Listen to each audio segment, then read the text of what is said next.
구약성경 욥기 15장 1절에서 16절까지의 말씀 우리 한 목소리로 함께 봉독하겠습니다. 대만 사람 엘리바스가 대답하여 이르되 지혜로운 자가 어찌 헛된 지식으로 대답하겠느냐. 어찌 통풍을 그의 복부에 채우겠느냐. 어찌 도움이 되지 아니하는 이야기 무익한 말로 변론하겠느냐. 참으로 내가 하나님 경외하는 일을 그만두어 하나님 앞에 묵도하기를 그치게 하는구나. 내 죄악이 내 입을 가르치나니 내가 간사한 자의 혀를 좋아하는구나. 너를 정죄한 것은 내가 아니요 내 입이라. 내 입술이 내게 불리하게 증언하느니라. 내가 제일 먼저 난 사람이냐. 산들이 있기 전에 내가 출생하였느냐. 하나님의 오묘하심을 내가 들었느냐. 지혜를 홀로 가졌느냐. 내가 아는 것을 우리가 알지 못하는 것이 무엇이냐. 내가 깨달은 것을 우리가 소유하지 못한 것이 무엇이냐. 우리 중에는 머리가 흰 사람도 있고 연로한 사람도 있고 내 아버지보다 나이가 많은 사람도 있느니라. 하나님의 위로와 은밀하게 하시는 말씀이 내게 작은 것이냐. 어찌하여 내 마음에 불만스러워하며 내 눈을 번뜩거리며 내 영이 하나님께 분노를 터뜨리며 내 입을 놀리느냐. 사람이 어찌 깨끗하겠느냐. 여인에게서 난 자가 어찌 의롭겠느냐. 하나님은 거룩한 자들을 믿지 아니하시나니 하늘이라도 그가 보시기에 부정하거든. 하물며 악을 저지르기를 물마심같이 하는 가증하고 부패한 사람을 용납하시겠느냐.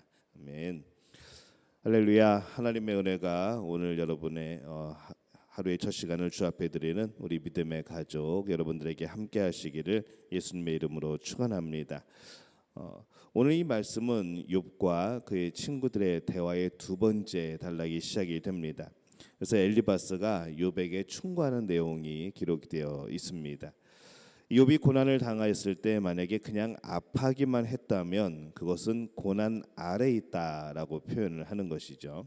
그러나 그 고난의 이유와 또 그 고난의 의미를 생각을 하고 또 그것을 찾을 때에 그것은 고난의 아래에 있는 삶이 아니라 고난의 너머의 삶이라 우리는 그렇게 표현을 할 수가 있겠습니다.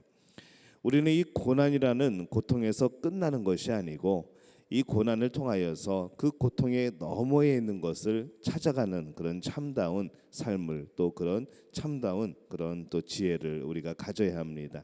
고난 아래에서 그냥 고통으로 끝나는 것이 아니라는 것이죠. 그 뒤에 있는 그 고난 속에서 숨어져 있는 그 지혜와 하나님을 향한 그 아름다운 마음들을 다시 한번 찾아갈 수가 있게 되는 겁니다. 2절에 보면은 지혜로운 자가 어찌 헛된 지식으로 대답하겠느냐. 어찌 동풍을 그의 복부에 채우겠느냐. 이렇게 말씀을 합니다. 이 엘리바스는 욥을 헛된 지식을 가진 사람이라 이렇게 말을 하죠. 그런데 중요한 것은 누가 지혜로운 사람이고 누가 헛된 지식을 가진 사람이든 간에 그들이 지금 무엇을 하고 있는가 하면은 지혜를 찾아가고 있는 겁니다. 우리는 이 고난을 당하고만 있는 사람이 아니라 그 고난의 의미 또 그 지혜를 찾는 사람이 되어야 합니다. 욥과 그 친구들이 지금 고난이 아니라 그 의미를 찾아가고 있는 것이죠.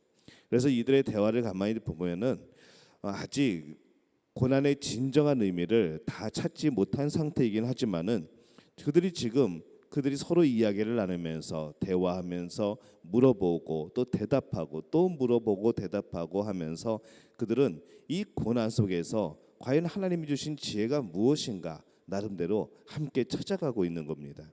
그 모습이 참 중요한 것이라는 거죠. 그들은 지혜를 찾아서 서로 대화하고 있지만은 그 지혜를 찾아서 그렇게 대화하는 모습이 또 한편으로는 좋아 보이는 겁니다. 무조건 부정적인 것이 아니라 이 하나님이 주신 지혜를 향해 나가는 그런 모습들 그것이 참 우리에게는 좋아 보이는 것이죠. 이 사람들이 고난을 당할 때에 이 고난에 대해서 지혜를 찾으려 하지 않고 그 진정한 의미를 찾으려 하지 않고 많은 사람들이 힘들어하고 그냥 귀찮아합니다. 그냥 포기하고 마는 것이죠. 그냥 빨리 고난이 지나갔으면 하고 그렇게 그냥 그것만을 바라는 겁니다. 이것이 참 안타까운 일이라 볼 수 있습니다. 우리는 이 고난을 넘어서 이 고난을 통한 지혜를 얻을 필요가 있습니다. 또 그 고난 속에 숨겨진 그런 하나님의 놀라운 복들, 우리가 그것을 발견하게 되면은 오히려 고난조차도 기쁨이 되는 그러한 우리의 삶을 살게 될 줄로 믿습니다. 우리는 이 고난의 때에 과연 어떻게 할까요? 이 고난의 때에 눌려서 아파하고만 있지 않는가 살펴보게 됩니다. 고난 속에는 지혜가 담겨 있습니다. 그것을 찾는 우리 믿음의 가족들이 되시기를 예수님의 이름으로 축원합니다. 이 욥과 친구들의 대화를 들어보면은 여러 가지 오해도 있고 그렇게 너무 멀리 나간 그런 도를 넘어선 그런 충고들도 나옵니다. 그러나 그럼에도 불구하고 참으로 좋은 것은 무엇인가 하면은 그들이 지금 하나님을 중심으로 생각하고 하나님 중심으로 이해하려고 하고 하나님 중심으로 문제들을 풀어나가려고 하는 것이죠. 11절에 보면은 이렇게 말을 합니다. 하나님의 위로와 은밀하게 하시는 말씀이 내게 작은 것이냐, 이렇게 엘리바스가 묻습니다. 이 욥의 친구들은 그들이 하는 말이 하나님의 위로와 충고라고 생각하고 하는 것이죠. 그들의 생각이 조금은 틀린 면은 있습니다. 그것은 기록된 말씀이 없던 시절이기 때문에 정확한 기준이 없었고 그들의 생각이 많이 들어가 있는 바로 그런 잘못된 것이라는 거죠. 요즘에 우리는 바로 이 하나님의 말씀, 성경이 주어졌습니다. 우리는 이 성경 말씀에 우리가 비추어 봐서 우리의 생각과 우리의 삶과 우리 속에서 벌어지는 여러 가지 상황을 해석하고 또 그 말씀에 비추어서 보는 것이죠. 그런데 이 욥기가 쓰여질 당시 그때는 이 문서화된 이것이 성경 말씀이 많지 않았습니다. 그렇기 때문에 문서로 기록된 말씀이 없던 시절이기 때문에 정확한 기준이 없었고 그들은 날마다 생각하며 고민하며 여러 가지 지혜들을 짜내며 이 하나님이 주신 것들을, 하나님이 주신 기준들을 찾아가던 그런 시대였습니다. 그래서 그들은 나름대로 하나님의 뜻을 찾았고 그들이 생각한 하나님의 뜻을 욥에게 그렇게 적용시켜서 말을 하고 있는 것이죠. 그래서 그렇게 생각을 해보면은 지금 이 욥의 친구들이 말하고 있는 내용을 가만히 살펴보면은 나름대로 그들이 그래도 하나님의 뜻에 맞게 하려고 노력하는 모습들을 발견하게 되는 겁니다. 그들은 하나님의 이름으로 충고를 하였고 또 욥은 하나님의 이름으로 반박을 하는 것이죠. 친구들이 네가 이래서 이런 것 아니냐, 하나님께서 이렇게 해주셨는데 왜 너는 하나님께 이런 불만을 토하고 그런 원통함을 말하느냐. 그럼 욥은 또 거기에 대해서 반박을 하죠. 내 마음은 그런 것이 아니라 이 고난에 대해서, 이 고통에 대해서 나는 하나님께 지혜를 구하고 있는 것이라 하면서 계속해서 대화를 이뤄나가는 모습들이 있습니다. 그것에 그들의 생각 속에서 이 세상의 지혜, 저들이 살아온 그런 삶의 여러 가지 철학들이 담겨져 있다는 겁니다.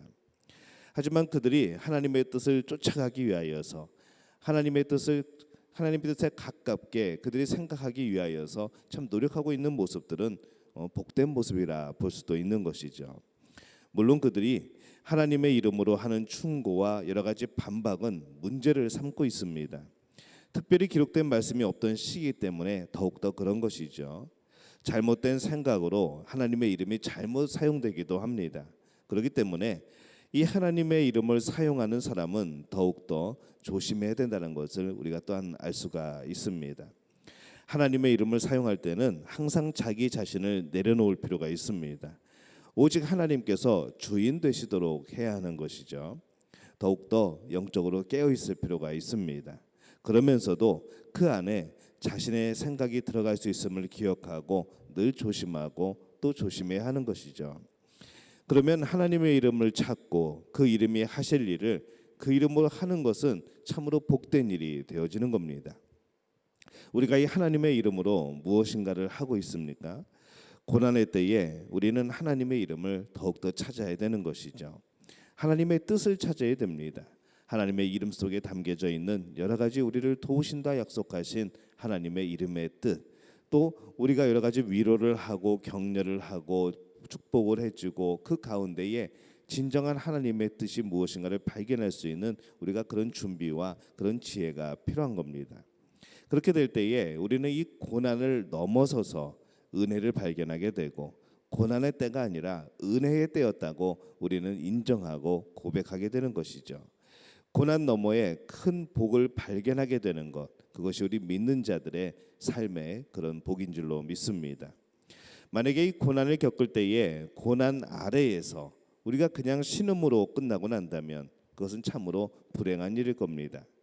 고난을 당할 때에 우리는 그것을 통해서 고난이 주는 아픔보다 훨씬 더 큰 고난 너머에 하나님의 예비하신 놀라운 복들을 발견해야 합니다. 그것이 우리가 고난을 겪는, 고난 속을 헤쳐나가는, 고난의 이유를 발견하는 가장 큰 목적과 결과가 될 겁니다. 이 고난을 넘어서는 것, 고난 너머의 것을 발견하는 것, 그렇기 때문에 이 고난의 때에 지혜를 찾고 하나님의 뜻을 찾는 것이 우리의 목표입니다. 여러분은 요즘에 어떤 고난을 겪고 계십니까? 우리 삶에 최근에 어떤 고난들을 겪고 계십니까? 그 고난 속에서 하나님의 이름을 영광되게 하시기를 바랍니다. 그 고난 속에서 고난 아래 있지 아니하고 고난 너머에 하나님의 뜻을 발견하시기를 바랍니다. 그 고난의 뜻 가운데 하나님이 주시는, 우리에게 주시는 놀라운 복이 감추어져 있는 줄로 믿습니다. 또 그 고난을 이기고 나가게 될 때에 그 안에서 하나님의 놀라운 손길들을 또 발견하게 될 줄로 믿습니다. 늘 돌아보고 늘 하나님의 뜻이 무엇인가를 살펴보고 고난에 묻혀 살아가는 인생이 아니라 고난을 넘어서는 인생이 되시기를 예수님의 이름으로 축원합니다. 제가 기도하겠습니다. 하나님, 은혜와 사랑에 감사를 드립니다. 우리가 여러 가지 인생 가운데 고난을 당합니다. 하나님, 때로는 이해하지 못해서, 때로는 그것이 해석되지 않아서, 때로는 어떤 이유도 발견하지 못하여서 답답하고 또 하나님 앞에 눈물 흘리고 하나님 앞에 부르짖는 우리의 심령을 주님 기억하여 주옵소서. 하나님, 오늘 우리에게 알려주옵소서. 오늘 우리에게 비춰주옵소서. 하나님이 예비하신 것들, 하나님의 뜻과 또 인생 가운데 우리에게 얻어질 많은 유익들, 하나님께서 그것을 보여주시어서 이 고난 아래 살아가는 자들이 아니라 고난 너머로 살아가는, 또 고난 너머에 있는 하나님의 놀라운 복을 찾아가는 귀한 믿음의 성도들 될 수 있도록 주님 역사하여 주옵소서. 이번 주간 주님 역사하여 주옵시고 하나님께서 함께하여 주옵시고 붙들어 주시어서 모든 일에 승리하며 하나님께 영광 돌릴 수 있는 귀한 삶들이 될 수 있도록 역사하여 주옵소서. 예수님의 이름으로 간절히 축복하며 기도하옵나이다. 아멘.